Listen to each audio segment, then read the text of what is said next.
Hello guys, I'm going to be talking about semiotics of the Black Lives Matter movement. This presentation was made by Alain and Terrell. So what is semiology? Semiology was founded by Fernand de Saussure and was expanded on by Roland Barthes. Now, the goal of semiology is to really interpret both verbal and nonverbal signs. So, what is a sign? That is a very simple question, clearly, but semiology really just tries to get in depth and they try to really explore what society is thinking and why they choose certain signs for specific things. So, for example, here's a sign below. It's a stop sign. So a stop sign is clearly just a regular sign that we see every day driving, and it tells a person that's driving, hey, stop. There might be somebody crossing the road. There's maybe another car coming on the other road. So this just sign controls what drivers are doing. This is important because it is needed in a society that is well organized. This sign tells us that the society is clearly organized and there's some structure because this sign is everywhere. So every sign has two elements. So the sign always has a signifier and a signified, which were both terms made by Fernand de Saussure. So a signifier is called a signifier because it creates meaning, and the signified is the idea the person is trying to communicate. So let's look at these examples below. So a rose is obviously just a regular old, plant, but it's usually a symbol of passion and love. Another sign that's very important to religion is the brown cross. This is a symbol of Christianity or Christ and rebirth, redemption. It has many different symbols. And another symbol is a heart. And this is a symbol of love and affection. So each and every sign is made out of two interconnected sign systems. So the first system is the denotative sign system. This is a descriptive sign and it has no ideological content. And the connotative sign is usually one that's more based on the connotation. And this is what makes a neutral sign becoming ideological too. For example, a snake is just usually a snake. But if we're in a myth, a snake is usually something evil, something deceptive.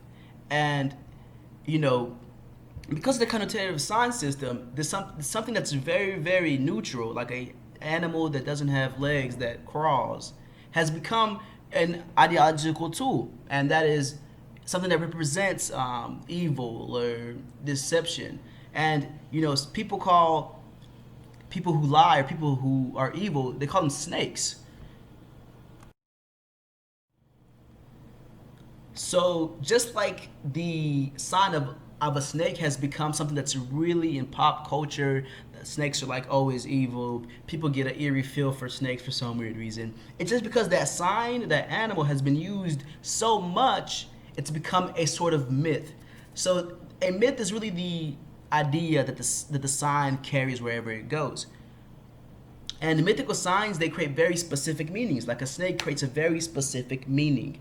And it's kind of up to the semiologist, someone who's studying the sign, to expose and deconstruct the mythic sign. And this deconstruction is just the process of unmasking the contradictions within the text. So kind of just debunking that sign. So why is this important? Why are we talking about semiology? So the importance of semiology is crucial to understanding signs. Because at this moment in history, there's a lot of confusion going around. People are like, why is it not all lives matter? Or why is it not blue lives matter? Or why is it just not lives matter? So there's a lot of extremists who take the Black Lives Matter movement as something that's against police or that's trying to take down the American government. But we're going to deconstruct this sign and prove that it has nothing to do with any of those claims. All right, let's deconstruct this myth. So the Black Lives Matter is really rooted in the slogan. And we're going to deconstruct every part of the slogan. We're going to deconstruct the word black, the word lives, and the word matters to prove that it's not against the police or against America. So the term black in the Black Lives Matter slogan refers to any African American. It is immediately clear that there's a racial group associated with this movement. The term black does not refer to a specific black person or victim of police brutality. It just holistically refers to the African American population. The term lives refers to any women, children, or fathers who have lost their lives, and it also refers to women, men, and children who are still living today. The term matters is one of the most controversial terms of this whole slogan, because a lot of people say, if Black Lives Matter, then why are we being killed and murdered by the police? So the term matters is really referring to the loss of innocent lives, the betrayal by the police, and the unjust justice system. Black people are becoming victims, but instead of staying down, they're speaking up and stating that their lives do in fact matter. So they're not longer going to be oppressed by the system and be marginalized, but they're going to uprise and speak and let their voices be heard. So this is what the term is referring to.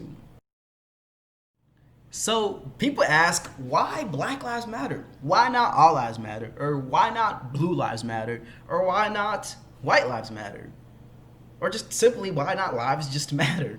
So there's a lot of evidence that shows many blacks are being murdered by police.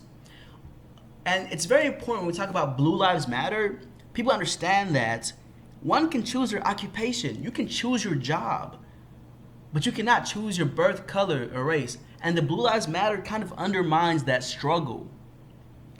I'm going to go in deeper to show you guys truly why Black Lives Matter. So guys, there's a lot of evidence, but I'm just going to explain this one. So black people are 3 times more likely to be killed by police than any other race. And they're also 1.3 times more likely to be unarmed compared to white people. If this does not shock you, it should. Because black people are a minority. When I say minority, I'm talking minority. There's 13% of the total United States population that's African American. And they're 3 times more likely to be shot by the police. That's a statistical anomaly when the numbers are so low. And what's more even heartbreaking is that many police officers never face prosecution for their homicides. So even when the police are captured on video, convictions are rare. There is literally no accountability. 98.3% of killings by police from 2003 to 2022 have not resulted in officers being charged with a single crime. And you can see this is very evident in the Breonna Taylor case. And the justice system is just struggling to hold cops accountable. So this is the importance of Mythic Signs. The Black Lives Matter movement kind of reduces a lot of factors such as police shootings, prison reform, and racism to really a single problem. And the problem really is that black lives do not matter. The way that black lives are being treated in America reflects that. And they come together, people on the internet, people across the world, to try and solve this problem. So myths often have very strong structures. And this is an example of a sign that's changed. So before, you can see that it's a Confederate statue, and after, this sign of oppression, of white supremacy, has turned into a sign that says Black Lives Matter. It has George Floyd's face on it. I think it's important to really understand and study signs, because if you look at the before picture, you can understand at that time when that sign was built, people were obviously proud of it. You look how big it is. You can tell that there was a lot of hard work put into that sign.